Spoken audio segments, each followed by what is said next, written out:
পৃথিবী এক গ্রহ যার বুকে এখন বাস করছে ৮০০ কোটিরও বেশি মানুষ। তাদের নাম নেই, মুখ নেই, তবু তারাই ভবিষ্যৎ।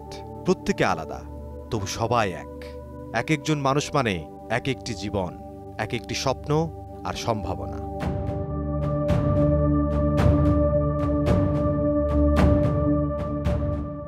দু ২০২৫ সালে আমরা দাঁড়িয়ে আছি এমন এক পৃথিবীতে যেখানে প্রতি সেকেন্ডে জন্ম নিচ্ছে ৪ জন শিশু।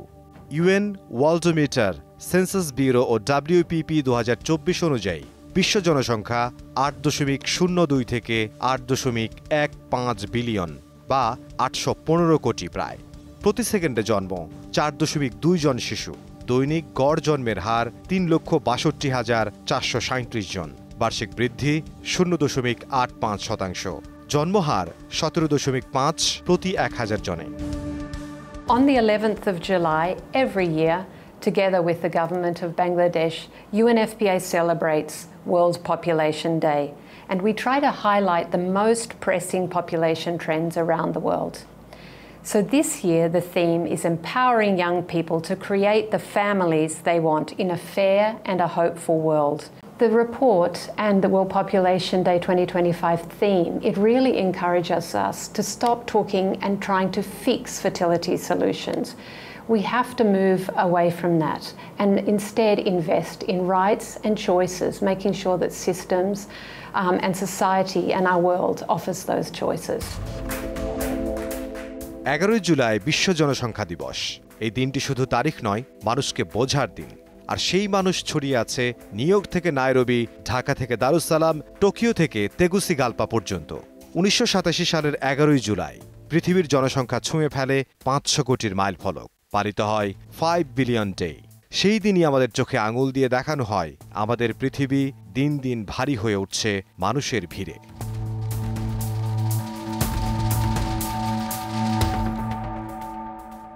এর ২ বছর পর ১৯৮৯ সালে জাতিসংঘ উন্নয়ন কর্মসূচি প্রথম ঘোষণা করে বিশ্ব জনসংখ্যা দিবস। পালন করা হবে প্রতি বছর ১১ জুলাই। উদ্দেশ্য, সংখ্যার পেছনের বাস্তবতা বোঝা, স্বাস্থ্য, অধিকার, শিক্ষা ও সমতার কথা বলা। জনসংখ্যা শুধু একটি পরিসংখ্যান নয়, এটি একটি সামাজিক, রাজনৈতিক ও মানবিক বিষয়। বাংলাদেশ এখন পৃথিবীর সবচেয়ে ঘনবসতিপূর্ণ দেশ। প্রতি ঘন্টায় আমাদের দেশে জন্ম নেয় গড়ে ৪০০ জন নতুন মুখ। বিবিএস ও জাতিসংঘের ওয়ার্ল্ড পপুলেশন ড্যাশবোর্ড অনুযায়ী বাংলাদেশের জনসংখ্যা ২০২৫-এ ১৭৪ মিলিয়ন বা ১৭.৪ কোটি। জনঘনত্ব ১,২৭০ প্রতি বর্গ কিলোমিটারে। প্রতিদিন জন্ম নেয় ১৪,০০০ জন নবজাতক। প্রজনন হার ১.৯৭ জন। নগরায়ন হার ৩৯% বেশি। আমাদের উন্নত বাংলাদেশের জন্য সবচেয়ে বড় চ্যালেঞ্জ হচ্ছে যে আমাদের যে কর্মক্ষম জনগোষ্ঠী আছে, এই কর্মক্ষম জনগোষ্ঠীর কর্মসংস্থান তৈরি করা, এটা গেল একটা। আর এর আগে যেগুলো বললাম যে আমি পরিকল্পিত নগরায়ন এখনো করতে পারিনি, আমি পরিকল্পিত রাস্তাঘাট তৈরি করতে পারিনি। একই সঙ্গে একদিকে যেমন আমার তরুণ প্রজন্ম তারা স্কুলে গেছে, শিক্ষা প্রতিষ্ঠানে শিক্ষা নিয়েছে, তাদেরকে যেমন কর্মসংস্থান দিতে পারছি না, একই সঙ্গে তাদেরকে বিশ্বমানের যেই দক্ষতা এবং যোগ্যতা, সেই বিশ্বমানের দক্ষতা এবং যোগ্যতা দিতে পারছি না, সেটি একটা চ্যালেঞ্জ। একই সাথে আরেকটা চ্যালেঞ্জ সেটি হচ্ছে যে বয়স্ক জনগোষ্ঠী বেড়ে যাচ্ছে এবং আগামী ২০৪০-৪১ সালে যখন শহরায়ন বাড়বে, যখন আমাদের সন্তান জন্মগ্রহণ এখন কমে গেছে, একসময় বেশি ছিল, তারা যখন প্রবীণ জনগোষ্ঠী হবে, এই জনগোষ্ঠীকে ব্যবস্থাপনা করা আরেকটি আমাদের জন্য বড় চ্যালেঞ্জ হয়ে দাঁড়াবে। তো এখন যে চ্যালেঞ্জগুলো আমাদের সামনে আছে এই বর্তমান জনগোষ্ঠীর এবং বহুদিন থাকবে, এই জনগোষ্ঠীর কর্মসংস্থান দেওয়া, এই জনগোষ্ঠীর শিক্ষা, বিশ্বমানের শিক্ষা দেওয়া, এই জনগোষ্ঠীর স্বাস্থ্যসেবা দেওয়া এবং এই জনগোষ্ঠীর সামনে সুন্দর একটা পরিবেশ, যেটাকে আমরা টেকসই উন্নয়ন বলছি, সেই টেকসই উন্নয়ন, টেকসই পরিবেশ, এই সবগুলো দেওয়া আমাদের জন্য আগামী দশকগুলোতে চ্যালেঞ্জগুলো হবে। বিশ্ব জনসংখ্যা দিবস ২০২৫-এর এটি স্লোগান যে প্রতিটি কর্মক্ষম জনগোষ্ঠীকে যোগ্যতা অনুযায়ী কর্মে নিয়োজিত করব, এটি আমাদের প্রত্যয়, এটি আমাদের স্লোগান। এই বাড়তি জনসংখ্যা আমাদের সামনে এনেছে নানা চ্যালেঞ্জ। শিক্ষা, স্বাস্থ্য, কর্মসংস্থান, বাসস্থান সবকিছুতেই চাপ বাড়ছে প্রতিনিয়ত। একটা নীরব ওজন যেন জমে উঠেছে আমাদের ভবিষ্যতের উপর। আমাদের গ্রহটি বড় নয়, কিন্তু মানুষ বাড়ছে দ্রুত। 800 কোটি মানুষ মানে প্রতিদিন আরও বেশি খাবার, আরও বেশি পানি, আরও বেশি জ্বালানি। আর এর মানে বাড়ছে প্রতিযোগিতা শিক্ষায়, চাকরিতে, বাঁচার জন্য। জনসংখ্যাগত বিভাজনে আমরা দেখি আফ্রিকাতে গড় আয়ু 19.3 বছর, ইউরোপে গড় আয়ু 42.8 বছর। এর প্রভাবে উন্নত বিশ্বে প্রজনন হার হ্রাস পাচ্ছে, বয়স্ক মানুষের সংখ্যা বাড়ছে, আর অনুন্নত ও উন্নয়নশীল বিশ্বে তরুণ জনসংখ্যা বাড়ছে, কিন্তু অবকাঠামো দুর্বল। অনুন্নত ও উন্নয়নশীল বিশ্বে এখনও কোটি কোটি মানুষ বেঁচে আছে নিরাপত্তাহীনতায়, নিরক্ষরতায় ও অপ্রত্যাশিত গর্ভধারণের মতো সংকটের মধ্য দিয়ে। অন্যদিকে উন্নত বিশ্বে জন্মহার ক্রমেই কমছে, কোথাও কোথাও তা নেতিবাচক পর্যায়ে পৌঁছেছে। এ এক অসম পৃথিবী, বিভাজিত চাহিদা ও সক্ষমতায়। UNFPA, we work hand in hand with the government of Bangladesh, with UN partners, and also with civil society to really support young people to reach those reproductive intentions and their life aspirations. We have worked with the government of Bangladesh on the national population policy, also on the national youth policy. And we've also worked on the national family planning strategy. So at the policy level, we are really trying to support you, Bangladesh, in that work to really make an inclusive society and to reap the full potential of young people and of all in your society. On top of that, UNFPA, we've worked a lot on with you, and you should be very proud of the work that you've done on strengthening midwifery. Midwives are able to offer 90% of sexual and reproductive health services. So this is a really wonderful investment that you've made, and UNFPA supports the deployment of those midwives across the country to offer quality sexual and reproductive health services. That also saves lives. Saves the lives of adolescents, saves the lives of mothers, and the lives of newborns. So these are very important things that we've been working on together.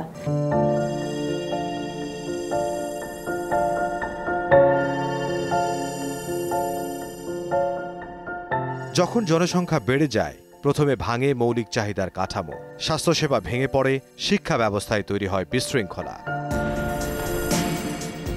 আফ্রিকার সাহেল অঞ্চল হোক বা বাংলাদেশে ঘূর্ণিঝড়প্রবণ উপকূলীয় এলাকা, সংকট বাড়ে দ্বিগুণ হারে। আমরা আজ যে পরিবেশ বিপর্যয়ের কথা বলি, বন উজাড়, জল সংকট, তার কেন্দ্রে আছে মানুষের অপরিকল্পিত বিস্তার। এই পৃথিবী কি তৈরি হয়েছিল 800 কোটি মানুষকে বহন করার জন্য, নাকি আমরা আমাদের ভবিষ্যৎ পৃথিবীকে আমরা আগেই দূষণ করে ফেলেছি?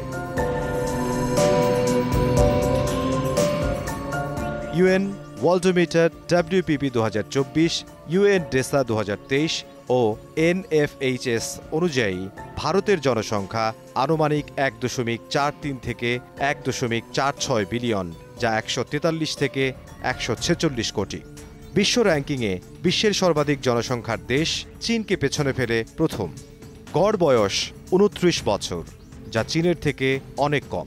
প্রজনন হার গড়ে 2.0-এর নিচে, কিছু রাজ্যে 1.7 থেকে 1.8। সংখ্যা মানেই বোঝা নয়। বিশ্বের সবচেয়ে বেশি জনসংখ্যার দেশ এখন ভারত, অথচ সেখান থেকেই উঠে আসছে প্রযুক্তির বিপ্লব, নারীর অগ্রগতি, স্টার্টআপ আন্দোলন। সাব সাহারান আফ্রিকায় তরুণ জনসংখ্যা ক্রমাগত বাড়ছে। তারা যদি মানসম্মত শিক্ষা, কর্মসংস্থান ও উদ্যোক্তা হওয়ার সুযোগ পায়, তবে আগামী দশকে তারাই হয়ে উঠতে পারে বৈশ্বিক অর্থনীতির নতুন চালিকা শক্তি। জাতিসংঘ save the children Nigeria, Bangladesh, ইথিওপিয়ার তরুণদের আগামী দশকের আশার প্রজন্ম বলে উল্লেখ করেছেন। বিশ্ব জনসংখ্যাকে সম্পদে পরিণত করার একটাই পথ, দক্ষতা বৃদ্ধি, সুস্বাস্থ্য নিশ্চিত করা, সুশিক্ষা ও সমতা নিশ্চিত করা। বাংলাদেশের মোট জনগোষ্ঠীর এখন যে লাস্ট যেটা আমরা জনশুমারি আমরা দেখেছি, সেখানে মোট জনসংখ্যার প্রায় 42% যাদের বয়স কিনা আপনার 18 থেকে 39 বছর বয়সী। তো এখানে আমরা যদি দেখি, এখানে অর্ধেক হলো নারী। তা আমাদের যে বেসিক নিডগুলো, যে খাদ্য, বস্ত্র, বাসস্থান, শিক্ষা, চিকিৎসা, প্রত্যেকটা জায়গাতেই দেখবেন যে পুরুষ যতখানি গেছে নারী কিন্তু তার থেকে অনেকখানি পিছিয়ে আছে। এখন যদি বলি শিক্ষার কথা, বাংলাদেশে আমরা দেখতে পাচ্ছি যে প্রাথমিক পর্যায়ে পুরুষের থেকে বা ছেলে শিক্ষার্থীর থেকে মেয়ে শিক্ষার্থীর এনরোলমেন্ট অনেক বেশি। সেকেন্ডারিতেও আমরা তাই দেখি, কিন্তু আপনি দেখবেন যে ক্লাস 6-এ যেই শিশুগুলো মেয়ে শিক্ষার্থীগুলো ভর্তি হচ্ছে তারা কিন্তু ক্লাস 10-এ যাওয়ার আগে তাদের মধ্যে 60% ঝরে যাচ্ছে। তো সেকেন্ডারিতে যখন এই অবস্থা, তখন উচ্চশিক্ষার ক্ষেত্রে কি অবস্থা আমরা ভালো করে বুঝতে পারছি। সেখানেও 36% আমরা মেয়ের উপস্থিতি দেখি, কিন্তু উচ্চশিক্ষা নেওয়ার পর সেই মেয়েগুলোকে কিন্তু আমরা কর্মক্ষেত্রে তাদেরকে দেখতে পাচ্ছি না। আবার কর্মক্ষেত্রে যারা আসছে তারাও কিন্তু একটা সময়ে এই যে যখন সন্তান ধারণ করার যে প্রসেস, সন্তান জন্ম দেওয়া, তাকে বড় করার যে একটা প্রক্রিয়া, সেখানে কিন্তু অনেক নারী কর্মক্ষেত্রে যাওয়ার পরেও ঝরে যাচ্ছে। এছাড়াও যে আরও মৌলিক অধিকারগুলো আছে, স্বাধীনভাবে নারীর চলার অধিকার, এখানে আমাদের 94% নারী কখনো না কখনো গণপরিবহনে কিংবা পাবলিক স্পেসে তারা যৌন হয়রানির শিকার হচ্ছেন। আমরা স্কুলে যেতে আসতে দেখছি শিশুরা নানাভাবে নিগ্রহের শিকার হচ্ছে। এরপর কর্মপরিসরে নানা রকম ভায়োলেন্স, ঠিক একইভাবে মতামত প্রকাশ করতে গেলে নানা রকম সমস্যা, যেমন আমাদের রিয়েল ওয়ার্ল্ডে বা বাস্তব ওয়ার্ল্ডে ঠিক একইভাবে ভার্চুয়াল ওয়ার্ল্ডেও নারীরা নানা রকমের ভায়োলেন্সের শিকার হচ্ছেন। নারীদের আটকে রাখার সময় এখন কিন্তু না, এখন সময় হচ্ছে নারীদের সাথে হাতে হাত রেখে এবং কর্মক্ষম, স্বাবলম্বী, আত্মবিশ্বাসী নারীর সাথে এগিয়ে যাওয়ার জন্য নারী পুরুষের একটা মেলবন্ধনের খুব বেশি প্রয়োজন আছে বলে আমার কাছে মনে হয়। আর জেনারেশন অফ হোপ, আমরাও তাদের উপর আশা রাখতে চাই। তারা নিশ্চয়ই তাদের কাজে দক্ষতায় এবং তাদের উদ্যোক্তা হওয়ার জন্য যে প্রয়োজনীয় জ্ঞানগুলো দরকার, সেগুলো নিয়ে নিশ্চয়ই তারা তাদের উপর আমরা যেন আস্থা রাখতে পারি, সেই জায়গায় তারা এগিয়ে যাবেন। এই চ্যালেঞ্জ কোনো একটি দেশের একার নয়। এই পৃথিবী এখন আর বিচ্ছিন্ন দ্বীপ নয়, এটা একে অপরের উপর নির্ভরশীল এক জটিল নেটওয়ার্ক। বিশ্ব জনসংখ্যা সরাসরি এসডিজির সঙ্গে সম্পর্কযুক্ত। বিশেষ করে জনসংখ্যার সঙ্গে সম্পর্কিত টেকসই উন্নয়নের লক্ষ্য এসডিজি 3-তে রয়েছে সুস্বাস্থ্য ও কল্যাণ, এসডিজি 5-এ রয়েছে লিঙ্গ সমতা, এসডিজি 10-এ রয়েছে বৈষম্য হ্রাস, এসডিজি 11-এ রয়েছে টেকসই নগর ও জনপদ। এই পদক্ষেপগুলো না নিলে আমরা কেবল সংখ্যা বাড়াবো, জীবন নয়। পৃথিবী এখন একটি সন্ধিক্ষণে দাঁড়িয়ে। 800 কোটি মানুষের এই জগতে কেউ যেন পিছিয়ে না পড়ে, কেউ যেন অবাঞ্ছিত না থাকে।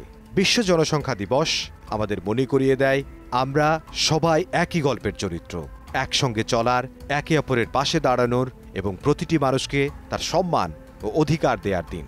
সংখ্যার পেছনে যে মানুষটা আছে তার চোখেই আছে ভবিষ্যতের দিগন্ত। এই পৃথিবী আমাদের সবার।